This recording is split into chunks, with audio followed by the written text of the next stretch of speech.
I was holding my phone when the group message changed everything. Not quietly, not accidentally, publicly. Thanksgiving in Aspen is family only this year, my mother typed. Then the next line hit harder. We gave your seat to the dog. I laughed at first. Then my chest tightened. Because this wasn't about space. It was about replacement. My sister texted me privately, "Don't make this weird, Biona." Like I was the problem for existing. They thought I was just the struggling IT consultant. The one who always paid bills quietly. The one who never asked questions. What they didn't know was that the Aspen estate they were bragging about online was mine. And when my mother swiped a credit card she wasn't supposed to touch, I didn't stop her. I let the charge go through. Because sometimes peace doesn't come from forgiveness alone. It comes from boundaries with consequences. And that's where my story truly began. Before I share this chapter of my life, if you've ever felt ignored, unheard, or underestimated, then this channel is for you. Subscribe to Jossy Revenge, where every story has a heartbeat. Now, let me take you back to where it all began. I still remember the sound my phone made when the group chat updated. That sharp, cheerful ping, the kind that usually meant photos, jokes, or plans I wasn't sure I could attend because of work. This time, it felt like a door slamming. I was sitting alone in my apartment, the lights dim, laptop open on the dining table. 3 monitors glowed back at me with code, budget sheets, and a secure email portal I couldn't talk about with anyone. Outside, the city was loud cars, laughter, life happening. Inside, it was just me and the quiet hum of my thoughts. I almost ignored the message. I wish I had. When I opened the chat, there it was. My mother's name at the top. Constance. Always formal. Even in family spaces. She had a way of typing that felt like a press release. Thanksgiving plans finalized. Aspen this year. Family only. I frowned. Family only? I was family. Before I could type anything, another message followed. We had to make some adjustments. Biona, we're giving your seat to the dog. For a second, I genuinely thought it was a joke. A bad one. The kind my sister Brittany loved to make when she wanted attention. I even smiled. A small, confused smile. Then my stomach dropped. Because nobody corrected it. Not my aunt. Not my uncle. Not my cousins who'd borrowed money from me more times than I could count. The chat stayed silent. And silence, I've learned, is an answer. I typed deleted, typed again. Is this serious? 3 dots appeared. Then disappeared. Then my sister's name popped up privately. Hey, Brittany wrote. Don't make this a thing. Mom already told people you couldn't come. Couldn't come. Like I'd declined. Like I'd been too busy. Like it was my fault. I stared at the screen until my eyes burned. You see, this wasn't the first time I'd been sidelined. It was just the first time they'd replaced me with a dog and announced it publicly. Growing up, I was the reliable one, the quiet one, the one who fixed things. If something broke, I fixed it. If someone needed help, I showed up. When my father died, I was 19. Too young to be the steady one, but somehow I became her. I learned how to sit still while my mother cried, how to nod while my sister screamed, how to swallow my own grief so there'd be room for theirs. Constance used to say, Biona is strong. She doesn't need much. And I believed her. I paid my way through school. I took internships no one wanted. I learned how to smile in rooms where I was underestimated and still leave with leverage. I never bragged, never corrected them when they called my work computer stuff, never explained why my emails were encrypted or why my phone sometimes rang at strange hours. It was easier to let them believe I was just getting by. The truth was more complicated and classified, but in that group chat, none of that mattered. All that mattered was that my seat, my place, was disposable. I closed the app and leaned back in my chair, staring at the ceiling. There was a small crack near the light fixture I'd been meaning to fix. I'd noticed it months ago, but kept forgetting. Funny how you notice cracks when something breaks inside you. A few minutes later, my mother called. I almost didn't answer. Almost. "Fiona," she said, her voice warm in that practiced way, "I hope you're not upset." That sentence alone told me everything. I was surprised, I said carefully. "Well," she sighed, like I was exhausting her. "Aspen is expensive. Very exclusive this year. And honestly, darling, it's not really your scene right now. My scene." I pictured the Aspen estate she thought she was visiting, the one she'd shown off on Facebook before, the one she'd told her friends about with pride. "Not your scene." "I didn't even know there was a discussion," I said. "There wasn't," she replied. "I made an executive decision. Brittany needs this. Her boyfriend's family will be there. It's important for appearances." Appearances. I glanced at my laptop screen, where a 7-figure contract summary sat open, blurred by my unfocused eyes. "So I don't appear?" I asked. She laughed lightly. "Don't be dramatic. We'll do something small with you another time. Maybe brunch." Brunch. Thanksgiving in Aspen for them. Brunch for me. "And the dog?" I asked quietly. "Oh, don't start," she said. "You know, Muffin gets anxious. And besides, someone had to give up their seat." Someone. I realized then that she wasn't ashamed. She wasn't even uncomfortable. She felt entitled. We ended the call politely. Too politely. The kind of politeness that means nothing will change. When the line went dead, I sat there for a long time. No tears, no anger, just a hollow space where something loyal had finally given up. I thought about every wire transfer I'd sent quietly, every loan that was never repaid, every emergency I'd solved without being asked. I thought about how they spoke about me when I wasn't there, useful, dependable, boring, like an appliance. That night, I scrolled through social media. Aspen photos already popping up from friends of friends, snow-dusted chalets, fireplaces, champagne glasses raised in celebration. Then I saw it. My mother had posted, "Family cleanse this Thanksgiving. Grateful for the ones who matter." Family cleanse. I read it 3 times, my hands shaking now. So this was intentional, not just exclusion. Erasure. I laughed out loud. A short, sharp sound that startled even me. What would you do if your own mother erased you like this? Have you ever realized you were only loved for what you provided? Because in that moment, something shifted, not into rage, into clarity. I opened my banking app, then another, then the one with the highest level of security. I didn't do anything yet. I just looked. Numbers stared back at me calmly, patiently, like they'd been waiting for me to finally see them as power instead of responsibility. My phone buzzed again. A text from my aunt. "Sweetheart, don't take it personally. You know how your mother is." That phrase, the excuse that keeps cycles alive. I typed back, "I know." But what I meant was different. I know who she is now. And for the first time in my life, I asked myself a dangerous question. What would happen if I stopped holding everything together? I closed my laptop, stood up, walked to the window. The city lights stretched endlessly below me, full of people who had no idea my world had just cracked open. I wasn't crying. I was done. The next morning, I woke up before my alarm.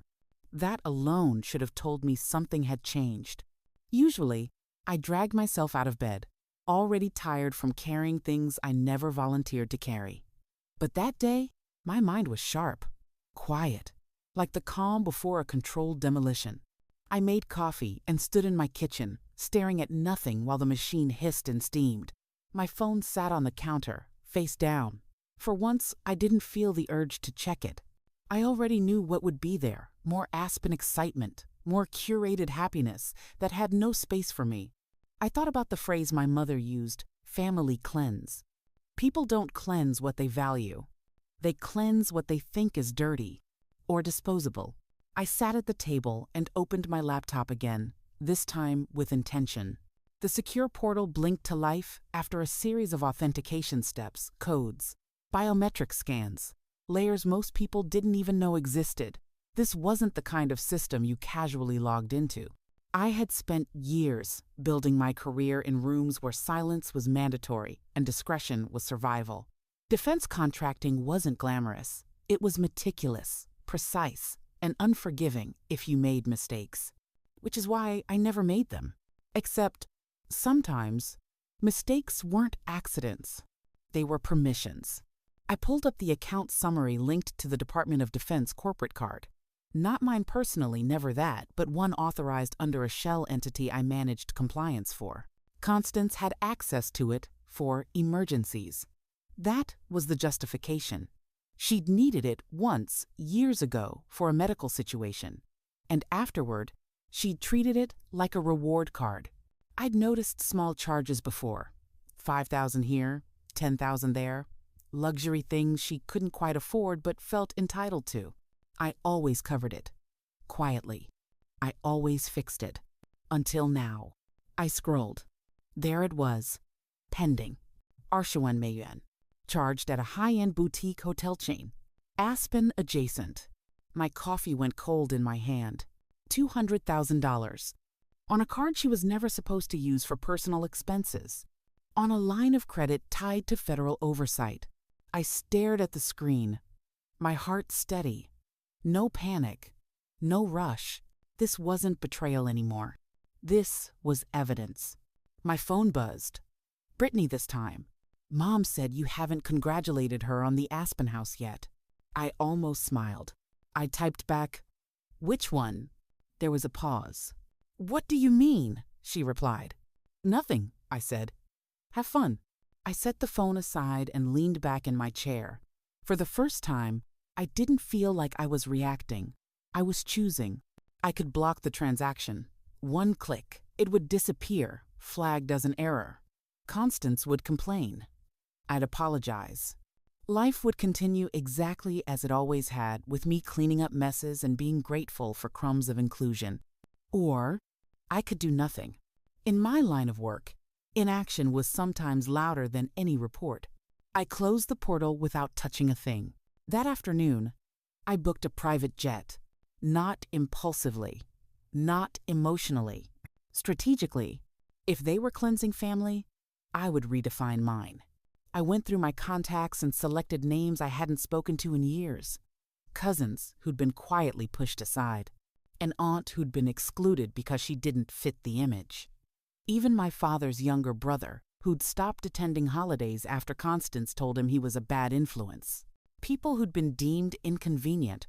People who knew what it felt like to be erased. I sent simple message.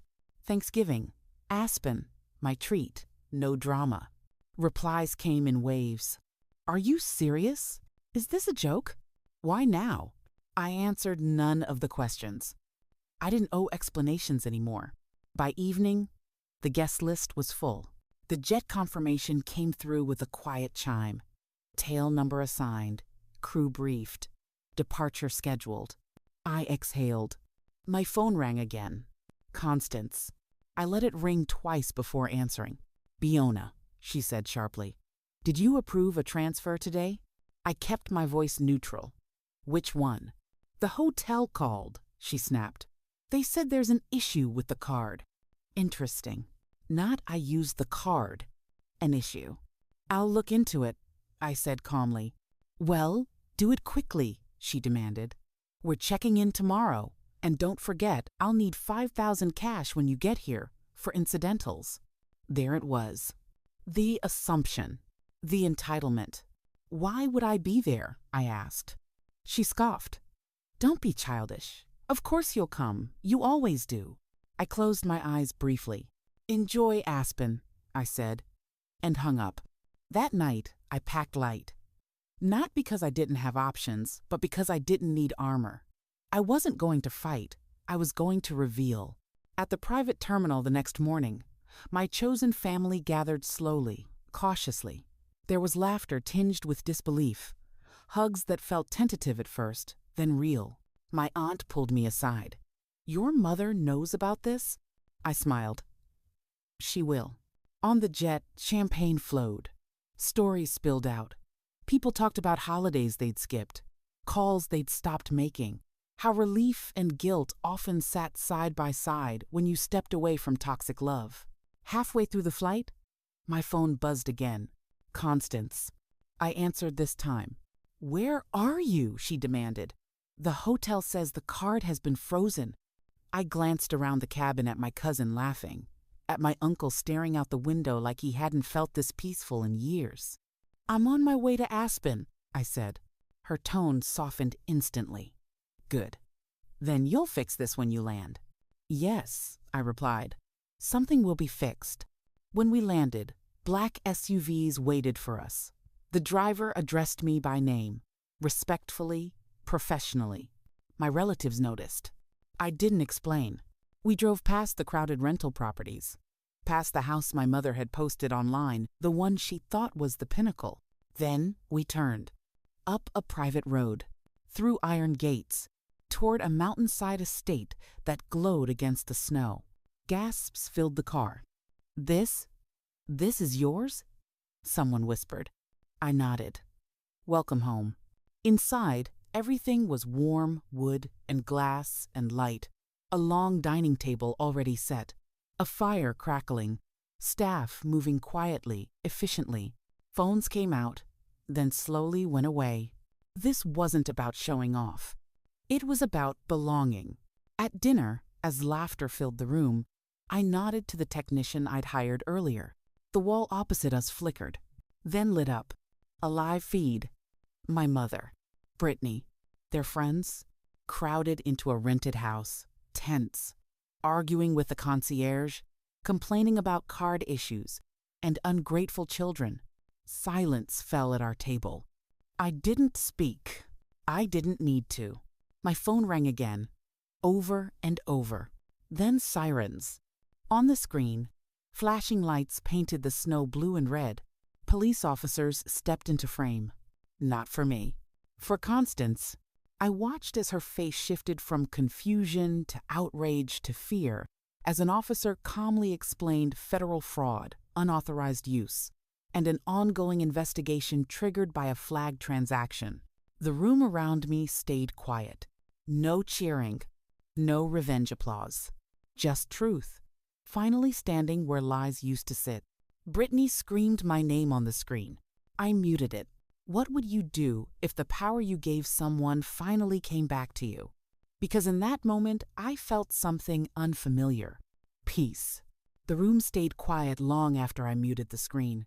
Fire crackled softly in the fireplace, like nothing extraordinary had just happened. Plates sat half-finished, glasses paused mid-air. Everyone was processing the same thing in their own way. Not the arrest, not the sirens, but the realization that the story they'd been told about me was wrong. My aunt finally broke the silence. "Biona, how long?" I looked down at my hands. Steady, no shaking. Long enough. No one pushed. No one demanded details. And that was how I knew I'd chosen the right people. They weren't interested in what they could get from me, only in who I was. Outside, snow began to fall. Soft, gentle, like the mountain itself was exhaling. My phone buzzed again. Unknown number this time. I stepped away from the table and answered. "This is Detective Harris," a calm voice said. "Miss Biona Hale?" "Yes. I'm calling to inform you that your name came up in a financial audit tied to an unauthorized transaction. You're not under investigation. In fact, your records are unusually clean." I almost smiled. "We may need a formal statement," he continued. "But for now, you're free to enjoy your evening." "Thank you," I said quietly. When I returned to the table, my cousin asked, half joking, "So does this mean Thanksgiving is canceled?" Laughter rippled through the room. Real laughter. The kind that doesn't leave bruises. "No," I said. "It means it's finally starting." We ate. We talked. Stories came out, some painful, some funny, all honest. One by one, people shared moments they'd been made to feel small, unworthy, invisible. And every time, someone else reached across the table. A hand squeeze, a nod, a quiet, "me too." Later that night, as dessert was served, my sister Brittany called again. This time, I answered. Her voice cracked immediately. "You ruined everything." I listened. I really did. "Mom says you planned this," she went on. "That you set her up." "No," I said calmly. I stopped protecting her. Silence. "She's your mother," Brittany whispered. "And I was her daughter," I replied. That should have mattered too. She hung up without another word. I didn't feel victory. I felt release. The next morning, headlines began to circulate quietly in certain circles. No names, no drama, just facts. Misuse of federal funds. Ongoing investigation. Legal consequences pending. I made one call. I cut off the accounts, the allowances, the quiet rescues. Not out of spite, out of self-respect. When Thanksgiving ended, my guests hugged me like family. Not because I hosted them in luxury, but because I saw them. When the house finally emptied, I stood alone by the window, watching the snow erase footprints outside. For the first time, there was no one I needed to fix. No one I needed to prove myself to. Just me. Peace doesn't come from being kind alone. It comes from boundaries. With teeth and proof. Moral, or the story. I learned something that winter in Aspen. Love without respect is not love, it's control. And sacrifice without boundaries becomes self-erasure. I didn't lose my family. I found myself. Sometimes faith means trusting that truth, even when delayed, always arrives on time. And when it does, it doesn't shout, it frees you. If my story touched you, hit that subscribe button for more emotional tales from Jossy Revenge. And even if it didn't, come on, subscribe anyway. I'll win you over next time. Drop a comment, like the video, and let's keep the stories alive. Thanks for watching.